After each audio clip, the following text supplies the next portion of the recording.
I'd like to introduce everyone to the mayor of Charleston, William Cogswell. All right. And he's also got another history. He was not just mayor, and he's got a lot to talk to us about. But you know what? Before you talk, Okay. I'd like for Dennis to come up. Dennis has something for you. Oh, okay. Okay, he's got something for you. And I'd like for it to be the key to the city, but I think you already have it. Yeah, I can give you one of those. Okay. I don't know what it opens. Right. Here we go. Dennis? I don't know if you really want to be part of this crazy group, but we have Oh, look at this. you all the way up through John Cogswell. Oh, wow. Look at that. Okay. So we are related, officially.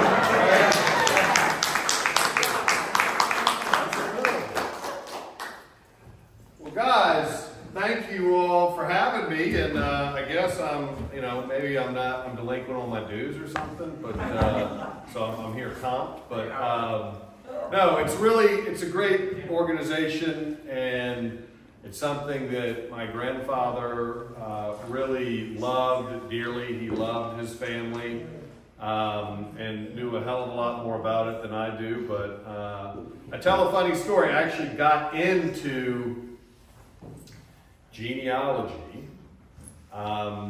Before I became mayor, and before I was in our state legislature, I was in the real estate business. And for those of you that remember the times of 2008 through about 2012, 13, it wasn't a great time to be in that business. And so I needed a place to go and clear my head, right? Not talk to bankers or lawyers. No offense to my cousin there. And then another component of it, this was on my mother's side, we had a daughter, my daughter Meade, M-E-A-D-E. And I said, where the hell did that name come from? And because my wife in marriages, we had the baby. We didn't know what we were going to have. And didn't know if it was a boy or a girl. So we wouldn't get divorced talking about the name. And when she came out, my wife was like, her name is Meade. I was like, I don't have any say in this. She's like, you do not have any say in this. But she told me that my grandmother had told her that that was a name in our family, and I didn't believe her. So it gave me a task for genealogy. And so I would go into the RMC office, the Register of Means and Conveyance. And we have a very famous local cousin who was the only other local Cogswell that got into politics, or was dumb enough to. And I guess, Chris, you and I, we're the generation that is beating that trend. But Uncle Julius Cogswell, there you see everybody? Right?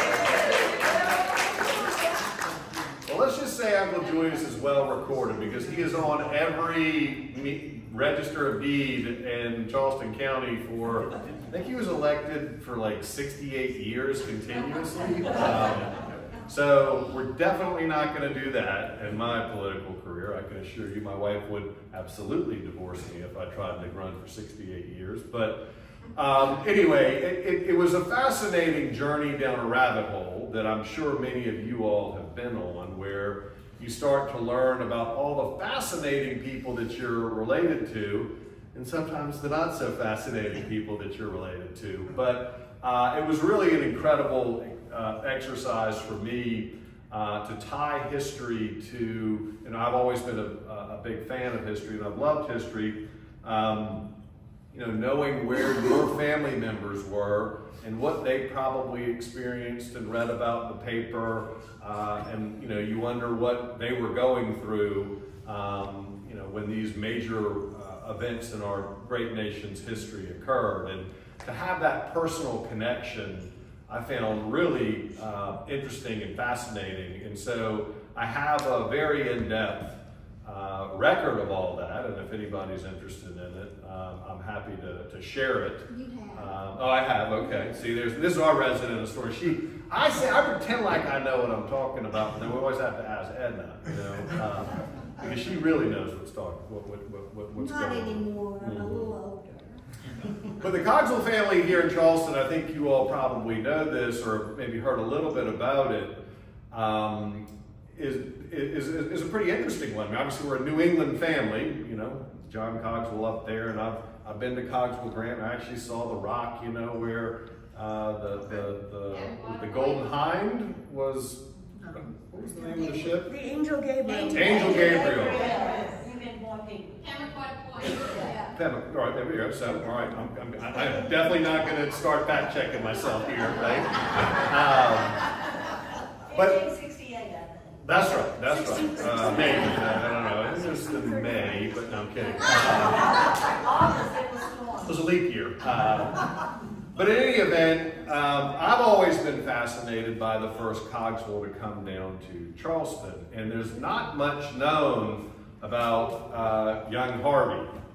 He grew up right outside of Saratoga, and his grandfather, Nathan, lived over in Richmond, just across the river, and I've seen his grave. See, there we go. I mean, you and I right. One of the best looking ones in the group.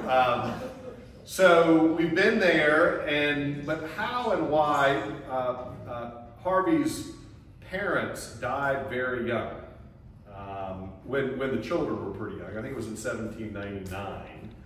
And no, he was born in 1799. Anyway, he, at 17 or 18 years old, made his way to Charleston and started up a business here on King Street, right at the intersection of King and George. It's not the original building. And the interesting story was that he was a partner with a guy out of New York. And they had New England wares. And this was in 1830 is when he set up shop. And if you know your history, that was not, it was a very tense time before the Civil War broke out. That was the nullification crisis, where we almost had a Civil War 30 years earlier, or I guess 40 years earlier, or 30 years earlier, where, you know, there was the debate over tariffs, right? And so that was when the South really didn't start looking very favorably on the North, and we started having these real regional differences. And so when you look at the register on Harvey Cogswell, after 1831 or 32, all of a sudden they just scratched the New England out and just said wholesale goods for sale. But you know, how he got into business, because he died very young, left two children who were raised by their father-in-law, Charles Mouzon. And that is the branch of all the Cogswells that are here today. And so it really, you know, how and why he got down here, is probably going to be lost to history. But he was obviously a pioneer. He was somebody that was a real entrepreneur. And from my perspective, an ancestor that I've always been very proud of, because again, I just can't imagine doing that. And it's a long tradition. I mean, again, I think about John Cogswell and him coming over with his family. And I may be this may be a little bit of family lore, so y'all correct me and don't mess up a good story, but as I've always heard it told, and when I think back on the history, I find it fascinating that, you know, you had the shipwreck, the famous shipwreck there, right? And so he's got his wife and his kids. And most of his kids aren't that old, you know, so he's got a bunch of little young ones running around. And they set up a tent on the beach, and you can kind of picture it, right? And then he leaves. And he walks down to Boston. I don't know how the hell he got down to Boston, but he left his wife and kids sitting there in 1635, right? Something like that, maybe. By themselves, and there wasn't much in Maine at that particular time, you know? So, anyway, I'm pretty sure he had a lot of making up to do when he brought the boat back and they ended up getting down to Essex. But in any event, the Cogswell family in Charleston has, I think, a rich history that I personally am very proud of. We have a great group of cousins that I mean, it gets real confusing when it's like second cousins once removed or whatever, but the point is it's always been an incredible foundation for me growing up. You know, my father died in a car wreck when I was 3 years old. And I was raised, I mean, my mother fortunately remarried a man that raised me in a wonderful way, but the Cogswell family really did come and take me under their wing. And it's something that, you know, really has been pretty instrumental in the person I've become. And what it means to me to give back to a community that I love so much. And Charleston is one of these places that, you know, once you're here, you don't leave. It's kind of ridiculous. I mean, everyone I knew that I grew up with, they're all here, and we still talk about what we were doing on the Foursquare line in 3rd grade. But it is a unique DNA here. There's a lot of pride, there's a lot of history, there's a lot of tradition, and I would say that is something that is the ethos of the Cogswell family and everything that I've ever known about it. And I have been to a few of these. I went to one in San Francisco about 30 years ago. Yeah. My cousin Julius Cogswell and I, Connor's son, who Connor, I believe, who's now in Vietnam. And he's got an even louder voice than I do. But we had a ball going up to what was then Cogswell College and meeting our 7th cousins 4 times removed. But it was my first real experience with the whole national group. But I will say, since I've become mayor, Cogswells have come out of the woodwork. I've got a lot of mail. You know, unfortunately, it's not like all the mail I get where it's in all capital letters. You know, they're yelling at me. But it has been just fascinating to see just the wide range of where everybody is and what they're doing. And again, I think it speaks to the family itself and the roots that we have. And it's something, frankly, again, I personally am very proud of. Sometimes it's, you know, in today's world, you're not supposed to talk about that, but hell, I'm all in. And so I do want to welcome you all to Charleston. This is a special place. Again, very steeped in history. There's a lot to do. I don't know how long y'all are here for the weekend, right? Well, you know, it's interesting. It'll be tomorrow, and then some are going to stay over, and we're going to do some extra things that we didn't, you know, plan to. I mean, I planned ahead, but it wasn't on the agenda. I got you. Well, I mean, Magnolia Cemetery. Magnolia, there's a lot of Cogswells up there, you know, give you a little bit of time on that one. And then obviously the old Walker Evans and Cogswell building. You know, you should definitely go into City Hall. It's a beautiful building, and you can see where who's closely related to Milton, the other guy that was the other mayor of Charleston that was here during Reconstruction. He was from Massachusetts, so there used to be a lot of. What do you know about him? What do you know about him? About Milton? Yeah. Milton, this is from my Uncle Connor. I did, you know, I've got the book. I've got the book. But Milton was, I believe, from Salem, and he probably was like a 4th cousin to Harvey Cogswell Jr., who was a contemporary in age. This was the guy who came down from New England's son. And really started Walker Evans and Cogswell, the printing company, or bought into it.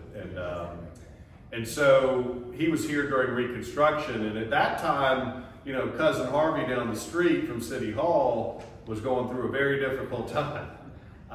In fact, filing bankruptcy because he and a partner invested in, I mean, it was really fascinating, invested in a textile mill in Augusta, you know, as a way to diversify in case the whole Confederate currency thing didn't work out.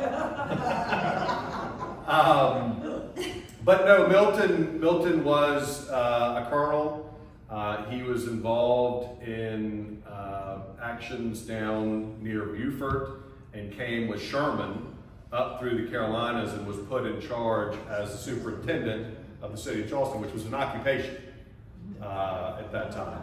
And so again, I don't think they had dinner together probably. They were on other sides of the fence. Yes, ma'am. Did he stay for a long period of time? He stayed a year and a half. Okay. And then he ended Do you up, have any relatives of him there? no. And I don't believe he was married, or his wife certainly was not down here. We haven't been able to find out where he was. But there's Milton Cogswell on the marble plaque of the past mayors of, but they do have them all bracketed. All the Reconstruction mayors were all bracketed. Not elected, they were appointed. I do have one other fun story to tell about Harvey in the Civil War. And I'm sure my local clan knows this, but I've always found it fascinating. There's a book that was printed about the history of Walker Evans and Cogswell in 1924. It was called 100 Years of Wecco, right? And so in the middle of it, there's a receipt for like $7,200 in gold. And it's to Harvey Cogswell. And it's from a Confederate officer, and it's in Anderson, South Carolina, in early April, I believe, or I can't remember the exact date. But basically what happened was the company, the Walker Evans, the printing company, moved to Columbia when Sherman was coming from Atlanta. Because they all thought he was coming to Charleston, but he went to Columbia and he burned the building down up there. But before he did, they evacuated further up inland to Anderson, South Carolina. And the story goes that I was told was when the Confederate government was retreating from Richmond. Richmond was falling, had Lee surrounded, and so they evacuated, and there was the gold train, the famous gold train, that left Richmond and went down, ultimately didn't quite make it to Georgia, but it stopped in Anderson, South Carolina. And it stopped on that night. This date is on this receipt. And the story is that Harvey got on the train and was like, we got a lot of back due invoices from the Confederate government for printing all of this specie, right? And we want our money. And the guy was like, hang on, let me pull out some of these Confederate bills. And he was like, no. I want to be paid in gold. And so that is what it is. It is a receipt for payment for past services that were long overdue. And he demanded it. The story goes it was at gunpoint, but